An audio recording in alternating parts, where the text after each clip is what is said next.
Hello and welcome to Unleashed. I'm your host, Will Bachman, and I'm excited to be here today back again with Adam Braff, former McKinsey partner. He focuses on data analytics. Adam, welcome to the show.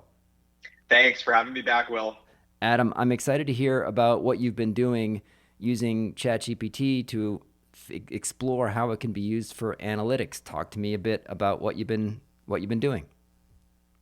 I thought it would be good to start with the problem that we're trying to solve, since you don't want to just jump into Chat GPT and start messing around without having some direction. So let's just start with the problem, which is we all know at this point, and I would guess that most of your listeners know how to use Chat GPT and Bard and Bing and other LLM chatbots and tools to do stuff with words, right? Anyone can put in a question and ask it to generate a poem or write a paragraph or fill out a framework, and we can use these tools to draw pictures. But the real holy grail that's been out there, at least for a bunch of us, has been how do you use these tools to analyze quantitative data?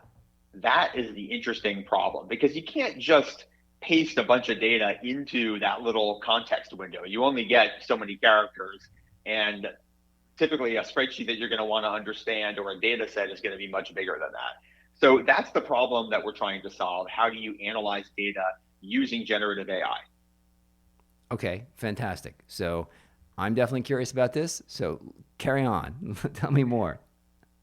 So the specific parts of what we want to do are, I want to say three or four things. So one of them is upload data. You need a way to get a bunch of data from one or more data sets into one of these tools, because the context that the tools are looking at is whatever their training data set is. So for Chat GPT, there's some giant corpus of internet stuff that's in there that goes up to September of 2021, but the data set that you want to talk about isn't in there, right? It's extremely unlikely that the data set that you want to analyze happens to have been analyzed already by ChatGPT. So you need a way to upload data into it, either by pasting in a link or by uploading a file. The second thing is you want an interface, at least for most purposes, where you can just chat about it. You can have a conversation with this tool as if you are talking to a data scientist and go back and forth, iterate on it, get answers, look at pictures and so on. The third thing is those pictures. So how do you not only get answers, but get back the answers in different formats that let you understand data, whether that's a table of numbers or a line graph or, God help us, a pie graph or bar graphs, whatever it is. So you want to be able to see it in part to validate that the answer is correct, and in part for the reason that we always want to look at data. It's a lot easier to understand a very large data set when it's graphed. If there's a fourth thing, I would say it is to incorporate context about the world around us.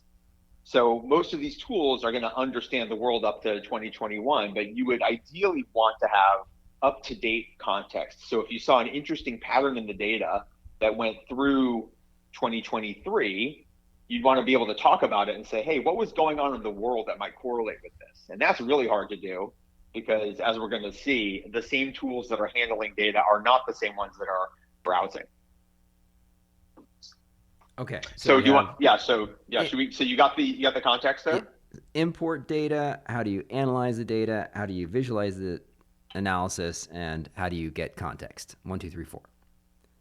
Exactly. Okay. So to do that, there are a few different options, and these are changing every day. And the big breakthrough is something that happened last week that we're going to talk about at the end of this list. So the first one is there have been, for a few months now, plugins that you can plug into spreadsheet tools like Google Sheets. And there will be on the way something official for Microsoft Excel that will let you somehow have the kind of conversation we're talking about, but do it natively inside of the spreadsheet software that you know and love, whether that's Excel or Sheets. So there are already these third-party plugins. You go into the little add-in window in Google Sheets and you browse around and you find one you like and you authorize it, and somebody somewhere has access to all your data. And what it lets you do is put a little formula in cell B1 that says, hey, equal sign, look at all the data in column A and help me fill in the rest of the pattern in this spreadsheet based on what you see in column A. It can do things like that. Oh, that'd Okay, be so wonderful. Yeah. yeah, okay, it's wonderful. But again, what you're doing is you're interacting with it by writing a little formula inside of Google Sheets that is doing one of like 8 things, like look up this number, structure this number, complete this list, translate this phrase, whatever. So that's pretty cool, and that's been around for a few months. The next one is a very rough solution, which is you can take data and just paste it right into Chat GPT, as long as it's not bigger than the context window, right? So if you have the first few rows of a spreadsheet and what you want to do is just understand what the words mean, or whether this is the kind of data you're looking for, you can just copy data out of a spreadsheet, paste it in. It's going to look funny. The formatting is going to look funny, but the ChatGPT or Bard or Poe window is going to understand roughly what you did there, and so it can do a little bit to tell you what it sees in the data. It's just not enough to do a massive analysis. Good so far? Okay, good. Now, the third one is if you know something about ChatGPT and you've got ChatGPT Plus, you can do plugins that are inside of ChatGPT Plus, right? You go into your settings and you select, beta features, and you authorize it to look at plugins. And there have been third-party plugins that were created over the last month that are basically called like Chat with Your Data and Chat with G Sheet. And these are a big step in the direction of what we're talking about here, because they're third-party plugins that are right there inside of ChatGPT. So as long as they work the way they're supposed to, and if they're not limited in any way, then we're pretty close to the answer there. And so that is kind of the third category of solution. Then let's see. So then the next family of solutions would be completely separate startups that are using APIs to basically send information back and forth to some kind of OpenAI model like GPT 3.5 or GPT 4, right? So there are separate startups like Seek.ai or DataDM, which is a newish tool from a week or two ago that a company called Approximate Labs has created, that lets you load up some data sets, send your queries in, but it's not happening inside of a ChatGPT window. They're kind of sending your query off to the LLM model of your choice, and then it brings it back, and so it's happening in that window. And then finally, we get to Code Interpreter. So ChatGPT Code Interpreter is kind of the 800-pound gorilla here, because it is an actual OpenAI product. It's native to ChatGPT. It's just sitting right there on the list of things you can do if you have ChatGPT Plus and if you activate it. And you can kind of expect it to be more robust and less limited than these other tools. So what does it look like? Does it look like kind of a spreadsheet that you can also talk to? Or like, what's the display? It looks like ChatGPT. So if you're familiar with ChatGPT, it's got a little window where you enter your question and then it comes back and it tells you its answer. So basically it is a chatbot interface. And the thing you're doing to get data into it is you're clicking a little arrow next to the window where you enter your text, and it opens up a little browser where you can upload a file. Everything from there, once it does that, is basically you chatting with a chatbot and the chatbot chatting back. And occasionally the chatbot is going to have a little gray window where it's thinking. And what it's doing inside that window, and you can expand that window, is it's writing Python code. That is basically the thing that is going on inside all of these tools. There isn't some massive brain in there that's doing something really weird. It's actually just translating the thing that you ask it to do into some kind of query that it can do in Python. So if you say, hey, here's a data set, we'll talk about an example in a second. Here's a data set and it's daily and I want to see the trend by weeks. It's going to use Python code to aggregate the daily data into weekly data and write a new table in its memory of weekly data. And then it's going to analyze that new table that it created. So the interface is basically you chatting with a thing and the thing chatting back to you. Interesting. I guess maybe because I'm still so new to this, I would almost prefer if I could, see a spreadsheet and then talk to it and say, hey, could you add a column that does this? Or, hey, could you clean up this? There's some spaces and stuff. Or, hey, could you try showing me, analyze this and then see it right there in the spreadsheet. But what I'm hearing is you upload a file with data and then you talk to the thing, but you're going to have to know sort of what the column names are and stuff so you can refer back to it. And you're not going to see additional columns and analyses or calculations in that spreadsheet. You're going to more see some kind of output, I guess. 100% right. So for this purpose, if you are using Chat GPT code interpreter, you might actually have the spreadsheet open next to the window that has the Chat GPT running, just so you can look around and remember the names of things and remind yourself what to do with it. To your point, there could be a much better interface for a lot of people, which is a souped up spreadsheet. That is the thing that Microsoft says they're going to release, which is basically like a co-pilot for Excel. They just haven't given a public timetable for when they're releasing it. They're doing some experiments now with some joint ventures with corporations to test it out. But that is the thing you're talking about. There has been already for some time now a very, very simple version of this inside of Google Sheets, where if you have like a bunch of data that's fairly clean and like a rectangle of rows and columns, you could hit a little star on there and you can ask it a question saying, what is the correlation between these two variables, or what is the trend over time? And it will generate a little graph there, but it's not the kind of robust conversation that you can have with ChatGPT. So there are little versions of the thing you're talking about, which is spreadsheet plus window of typing next to context.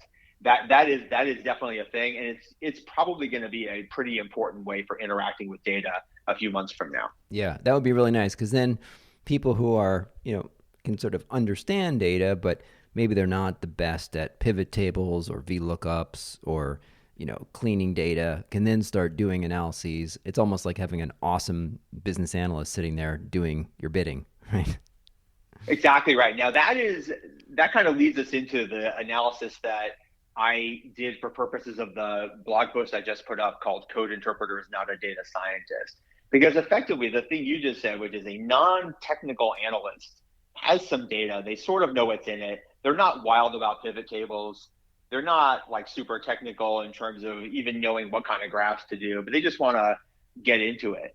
Either one of the interfaces we're talking about could be the right answer for that person, right? There could be a person who says, I just want to talk in English. I don't even want to open a spreadsheet. I just want to have a conversation. And if I forget the names of the columns, I just want to say, hey, remind me the names of what's in this data set, and it'll tell you. So a non-technical person could probably hang with either one of these solutions. All right, so let's get in a bit more to the code interpreter. What can you do with it today? So the example of what I tried to do is I took 3 data sets and I uploaded them into the tool. And these data sets were first daily credit card spending that I got from an alternative data provider called Consumer Edge. This is information that comes from a panel of credit cards and debit cards of where people are spending their money. And it was on 10 fast food brands. The second data set was from the USDA, the Department of Agriculture, and it was weekly data on food spending in about 10 categories and 30 subcategories of where Americans are spending money on food, not necessarily credit cards, not necessarily fast food, a lot of grocery stores. So partial overlap with the first data set and from a different source on a different time aggregation. And then the third data set was macroeconomic data from the Federal Reserve. That was things like unemployment and mortgage rates and inflation data. That's monthly data. And if you think of the kinds of questions you could answer with these things, like the most basic question, if you're an investor in quick serve restaurant stocks, or if you're a corporate executive in this space, would be, how do these things correlate with each other? Can I understand the drivers of spending on different fast food brands as relates to what people are spending their money overall on in terms of food and in terms of economic conditions? If you're an investor, and imagine if you did this analysis and you saw that there was this really interesting lag effect where the economy changes in a certain way and it very predictably moved McDonald's spending in one direction and Starbucks spending in a different direction, then you have an insight that you could potentially do something with. I'm not saying you'd build a whole quant trading strategy off of it, but it's the seed of an idea that you could go investigate further. So that was the three piles of data that I basically loaded into Code Interpreter to have a conversation about. And tell me then, like, what did you do with the interpreter and what did you find? Yeah. So the thing that I did with Code Interpreter was I loaded in these three data sets, and then I said, first, can you clean this up, right? Can you just make sure this data is in a format where you can basically do analyses like showing me trends over time and showing me how the variables relate to each other. And so some of the things that Code Interpreter was able to do were, like, I could definitely ask it anything. I could say, hey, tell me 10 surprising things about these three data sets, or something as mundane as, how does the data field look in each of these? Do you need to do something to clean that up? So you can ask questions at any level, of data nerd stuff to interpretation of what's in the data, to just answer this question, to just make a graph. So Code Interpreter lives up to its billing in terms of you at least being able to pose the question and the tool having a pretty good understanding of what you're asking for and translating it into Python. So it's good at that. Now that's different from saying it does everything perfectly, but at least you can take a whack at it. It is good at letting you upload multiple data sets, some pretty big ones. I want to say it goes up to about 100 megabytes, and you could upload a zip file with that much stuff in it. And so you can have lots of different kinds of data that go in there, and it can join the data sets together. If you think about the data sets that I was describing, the common field that they would have would be time, right? So you can join them up by days and weeks and months. And that was about it, because there was no other dimension on which I could basically like join them together. But that was enough for me to do comparisons. It was, I would say, Code Interpreter was good at producing answers to questions like what's in this data set and what are these, what is the general trend over time. It was able to produce graphs that showed me, cross-sectionally, what are the big and small categories inside of this data set, and correlation tables and scatter plots and all that. And then finally, because it's working in Python, it may be limited in terms of the kinds of graphs it can show, but it's really not limited at all in terms of just writing a program, like a Python script that you can just copy and paste into your favorite place to run Python code, Replit or GitHub or Google Colab. So Code Interpreter is basically good at all of those things. And the question is, like, what are the limits on its ability? Okay. So a question here from a non-technical person. I did take computer science 50, but that was a long time ago. Let's say that you don't have your Python interpreter, and can you give us sort of just 1 minute on, for people like me, if we don't know how to program Python, but maybe we know a little bit about it, how can you get a Python interpreter if you want to run some of this code? So if you want to do a simple little experiment, and by the way, this is something that predated Code Interpreter. If you just went to Chat GPT and you said, write me a program that prints the first 100 prime numbers, okay? If you just told it to do a thing like that, which didn't require you to load data into it, right, it would 100% like write a little program that would do that thing, and it would be in a little window that looks like, in a funny typeface, and it would be like this code that you could then hit a little button that says copy in the top right corner. Now, where would you go paste it? That's your question, yes. right? Where do I paste do with this thing? Right. So if you go to, for example, Replit, Replit, there are online platforms that just let you, for free, create an environment in which you can paste Python code and run it and share it with other people. Right? That's one of like, 5 different solutions. I'll go you one further, Will, and I'll just say this. If you said to ChatGPT, hey, thanks for that code. I'm an utter noob here. I have no idea what I'm doing. What do I do with this code? How do I run it? It will give you like 5 options. It'll say, oh, you can run it in the command line, and you can run it in Replit, and you can run it in Google Colab, and you can ask it as many dumb questions as you want, and it will very patiently explain everything to you. It will say, here is how you open a Replit account. Here are the little places on the window where you need to click and make sure that you've pasted the program in the right place and hit run. And any error messages you get, you can just paste them right back into ChatGPT and say, help, what is going on here? So you do not especially need to know anything about Python other than the very, very basics. And ChatGPT will walk you through the whole process. Okay, amazing. I'm motivated to try this now. So it's fun to do. And the first thing I did when I got access to it was I was writing web scrapers with ChatGPT because I said, oh man, what can I scrape here? And what are the limits on my ability to scrape? It's an interesting detour for us to talk about because it gets us to the problem of hallucinations. If you say to ChatGPT, I want to write a program that lets me enter in a food ingredient, because as you know, most of my blog is about food and analytics, and have it come up with 10 recipes that are not ones that you make up, but are scraped from a foodie recipe website like Serious Eats or the Food Network or something. Go and write me a scraping program that will do that. It'll certainly take a crack at that, but what it will do is hallucinate some facts about the websites that I just named.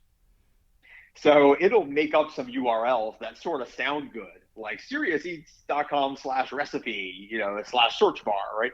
And it'll make stuff up. So you actually, if you're going to do something that's interacting with real world data like that, as opposed to writing a little math program, then you do have to roll up your sleeves and get into like what the code is doing on the website. But I was able to create that program, right, to have it basically scrape the Food Network website for an arbitrary ingredient that you type in and have it pull it back. And it's just sitting in my Replit, in my Replit folder, and anyone can run it. And so it basically, it is possible to get your merit badge in Python programming using ChatGPT. But it would behoove you if you really did aspire to learn how to program or to get back into programming, like perhaps you and I did long ago. You would want to look through the code and understand what's going on, because even if it gets the right answer, you want to understand what's happening. Sure. But that's a digression. Yeah. Okay. So Replit is a great idea. So you were saying earlier, we talked at the very beginning, your framework of 4 things. So the third thing was graphing or displaying the data. So it sounds like the code interpreter cannot directly in ChatGPT display it, but you could have it write a Python program that you can run in Replit that then could graph the data. Is that what I'm hearing? No, it's a little better than that. So it actually can graph the data in many different ways. There are some graphs that it can do and some graphs that it can't do, and it doesn't always know the difference. But 9 times out of 10, the Gene Zelazny type stuff of like you give it data and you tell it to graph it in the most intuitive way, it will definitely choose a column graph, bar graph, line graph, scatter plot, waterfall, whatever, and it can do those right inside of the ChatGPT window. So the things that would go outside of it, if you need a tree map or a sunburst or some really fancy Edward Tufte thing, or if you wanted to produce a program that lets you fiddle with the data and lets a user kind of tap on things and almost think like an interactive dashboard, that's getting into programming as opposed to what can actually be delivered inside of the ChatGPT window. So this is all just to say, in the simple form of the problem, where the user just wants to understand what's in this giant spreadsheet and give me answers and show me pictures, it'll do that inside of the ChatGPT window. Okay. So now I want to get your view of the landscape here. So you are counseling CEOs and C-level leaders on how to set up and structure their data analytics programs and how to, get the most value out of those things. What's your sense of how this tool or the ones that you see just on the near horizon should be used or can be used by companies to, generate more value, generate better analyses faster, save money, etc.? So I would start with, what are the tools? What are they good at and bad at, right? We've talked about what they're good at, the flexibility and the graphing and so on. It's important to understand what the tools today are bad at and how things are getting better over time in order to answer the question of what a CEO should do about it. So today we have not only the problem of hallucination, because these tools are just kind of trying to predict the next thing they should do. They're predicting the next piece of code or the next line of code to write, and they don't do it consistently every time, and they can get tangled up. And if the thing is making tables, and it'll often get stuck in this loop where it's making the same table over and over again, and it's apologizing and saying, I don't know what I just did there, and it forgets the context over time. So there are all these limits on it now where it's very far from being a plug and play data scientist, which is why I wrote the piece that I did and explicitly said it's not a data scientist today. It's more of a tool for human augmentation that's getting better every week. Okay, so let's just keep in mind the things it's good at and bad at.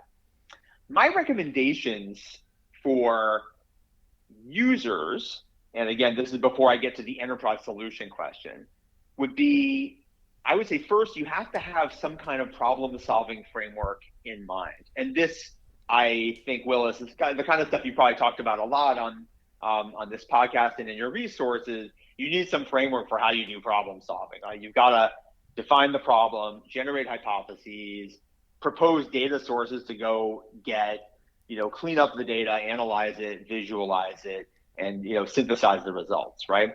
And I think breaking out the problem that way, let's say we have the problem of, I want to understand the relationship between the macroeconomic environment and how much Americans are spending on fast food.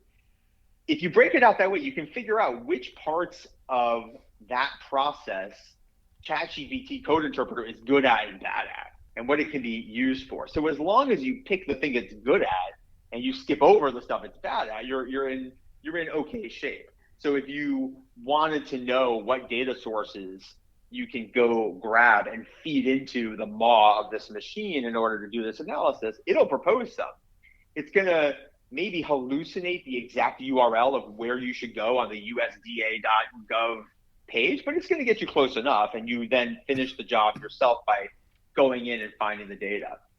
It can do the data cleanup where it says, this is daily data, this is weekly data, the date formats don't even match up, I've got to structure that, I've got to translate these food brands into, I've got to make them lowercase or whatever. It can do that stuff as long as you spot check it, and it will make mistakes. And it can do like interpretation of the results, right? So it can't read the graphs it created, but it can read the tables that created the graphs, and it can definitely synthesize the data and answer questions like, this is counterintuitive, that Starbucks sales are inversely correlated with beverage sales. Like, that's interesting and weird, and I've got to understand that better, but that should be part of the storyline, right? So if you know which parts of the problem solving framework you should do yourself versus have the machine do, I think you're in a good starting place. The second thing is, you should probably experiment with different modalities of how you ask these questions. So there's an end-to-end version of the question, which is, you dump the 3 data files into ChatGPT and you say one thing, you're like, tell me if there's a way I can predict fast food sales based on everything else in here. That could work. It's, sometimes it works and sometimes it doesn't. You can also try the modality of going step by step and saying, first, tell me what's in these data sets. Second, tell me if there's anything missing or if the data looks like it's good quality. Third, start to tell me, the relationships. Like, you can choose which one you want to do, and you'll probably do both, and you'll probably start over again many times. And you can always clean up the data yourself if you get impatient. I myself became code interpreter summer intern, and I ended up cleaning up the data myself just to basically keep the process moving here. I just took 15 minutes and did that and loaded it back in, and I was able to get much farther.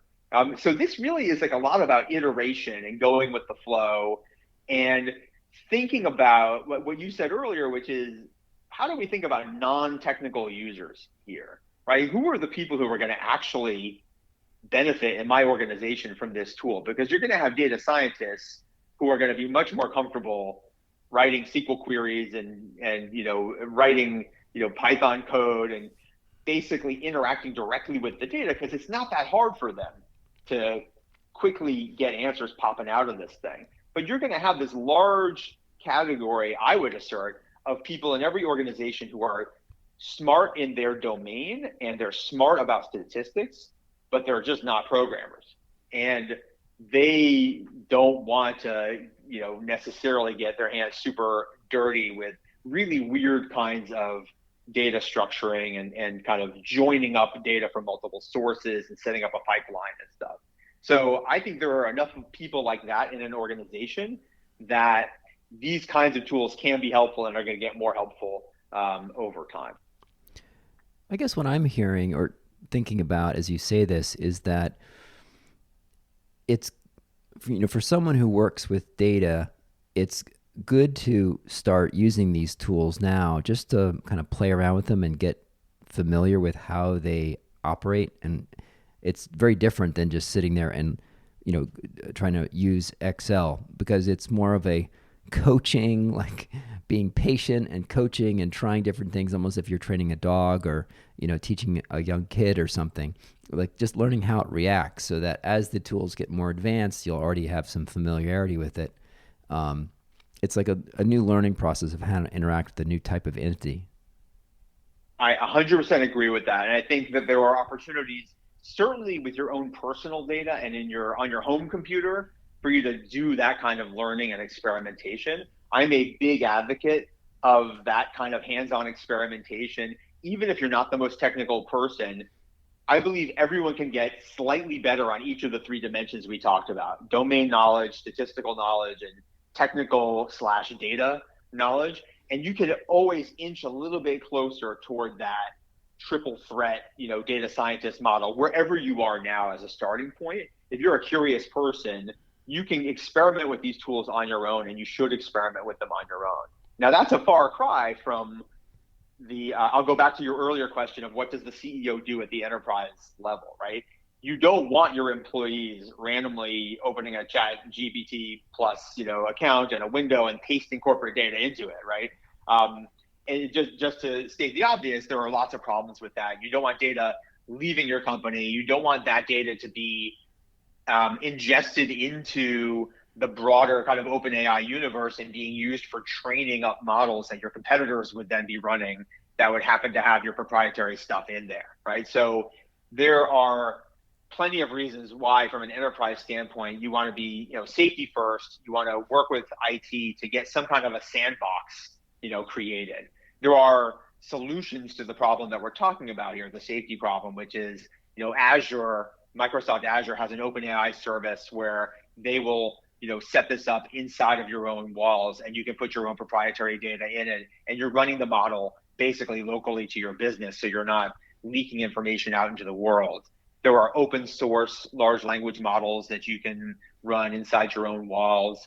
There's even, this is obviously not not legal advice and not a recommendation for a giant enterprise, but Chat GPT does have an incognito mode where you're asking it questions and you're doing your dialogues, and it's not saving them. So it's not saving them, and it's not using them in the corpus that's training other people's stuff. If you trust that, then that is a potential solution maybe for your personal stuff. There will be a Chat GPT for enterprise tool that'll be released, I want to say fairly soon, that will probably have some guarantees of safety around it. But yeah, there are different ways for enterprises to tackle this problem if they want the experimentation to continue at the enterprise level with enterprise data. And in your conversations with clients, what have you seen people, using these AI tools, whether it's the Chat GPT itself or some of these third-party tools with APIs? Like, what are people doing with them now? All of the above. I would say there's a little more focus on tools like the Azure OpenAI service and collaboration with cloud providers that will let you run these models in a safe way. So different kinds of joint ventures and collaborations. Some of them are talking to Microsoft about getting access to the Copilot for Excel when that's ready. Some of them are doing these open source large language models that they're putting on their own tools. I haven't heard of any of them using, Chat GPT incognito mode. That's really not probably robust enough for people to try. But all those other solutions, everyone's in a different place on this right now, and so there's no one answer. And in terms of just the use cases that you see companies beginning to adopt, how are people starting to use these tools? It's early days on the analytical use cases. I would say there is more excitement around the kind of dirty work of data plumbing and setting up data pipelines and doing data quality checks for anomalies and translating code. I mean, there's so much more that's going on in terms of using generative AI for coding, basically, as opposed to analytics. Like, that's been around for some time now, and people using GitHub Copilot and using tools that help them program more efficiently, they're very far ahead of where things are in analytics per se, which is crunching numbers to generate answers and make predictions and recommendations. That is a tiny corner of the generative AI world. It happens to be the corner that I live in, but in the grand scheme of things, it has received much less attention than the coding use cases, which there are probably many more people in an organization doing coding than doing analytics with generative AI. And I should mention for listeners who are dedicated listeners of the show, you may have caught Adam Braff's last appearance here, where he talked about the forecasting competition that you run. So as someone who's very fascinated with forecasting, what are some of your predictions? What we should expect to be seeing a year from now? So I'll make first a prediction about predictions, which is I've tried using these tools to do forecasting. So the contest that you're talking about is my annual forecasting contest, where the contestants have to predict the probability of each of 25 binary events to happen or not.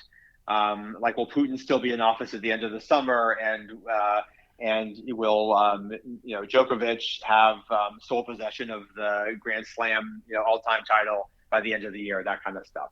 So when the first browser-connected tool was released in, I believe, February, which was Bing, the tool that was nicknamed Sydney, I immediately pasted in all of the props in the contest that had not yet been resolved. I think there were like 22 or 23 of them, where I could basically ask the question, all right, Bing, you're so smart. Like, tell me, how probable is it that George Santos is still going to be in his office, on a certain date?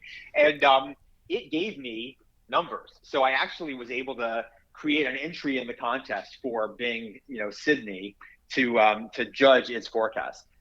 I will say that is probably the dumbest possible way to use this tool to do forecasting. It is like, getting into a car that has like a little bit of automation in it, just like sort of taking your hands off the wheel and putting it on cruise control and then crashing into a tree. So forecasting is possible with this tool, but the more sensible way to do it is more akin to what we've been talking about, which is taking it step by step, figuring out where the tool has some comparative advantage. For example, if there's a proposition in the contest about the price of Bitcoin or something, you could upload a file of Bitcoin prices, and which is simple to get from the internet, right? And then ask it your question, say, hey, how likely is a 10% rise in Bitcoin over any 30-day period? Like, if that's the question in the contest, then it'll give you an answer that's derived from statistics, right? From what is the base rate of that thing happening? It might actually be faster, depending on how good you are at Excel and at statistics. It might be faster to ask, Code Interpreter that question, because they're going to, standardize the data and get the Z-scores and all that good stuff. So that's a long way of saying the tool can be used for forecasting. It'll be a lot better when the Code Interpreter capability is joined with the browsing capability so that it's got access to the internet after September 2021. So that's a meta prediction about prediction. It's going to get better over time. I would say, in general, if you think about all the pain points that this tool has now, like the hallucinations and the crashing and choking on some of its data structuring steps and getting tangled up in its tables, all of that is going to get solved. I would say probably, within the next year, I think there'll be a substantial amount of corporate, like enterprise and investment analytics that's going on with these tools in a safe way. So I'd put like an 80% probability on that. Within a year, there'll be a whole bunch of that going on. I know it's not precise enough to really make a bet on a betting market about it, but I'm reasonably confident that this thing will keep marching forward and that there won't be some apocalyptic event where, the price just skyrockets and it's impossible to do this for free anymore, or for the $20 monthly fee of GPT plus, or the hallucinations get so bad that there's just no way to do it, or there's a high profile data leak after people have been assured that their data was protected, right? I think those things are like in the 20% category, and the 80% is this thing is just going to get better and better and more useful for practical purposes. I mean, if you had asked me a year ago, what's the chance that there'll be a tool in July 2023 that can, just take a prompt and write like coherent English that is, better than probably the average college graduate could write on a topic of anything, that, explain Tolstoy, but in iambic pentameter or something. It's just, right? I mean, I would have said the probability is low. So, I mean, thinking about what we might have a year from now with these tools, it's incredible to see the abilities that they can unlock for people. Absolutely. Yeah, I would have, to be perfectly honest, I would have been like 3 to 5% on that one. And, in July, maybe higher in October, but in July of last year, I would have been very low and I would have gotten killed on my Breyer score on that one. So I'm glad we didn't ask that question in the contest. Amazing.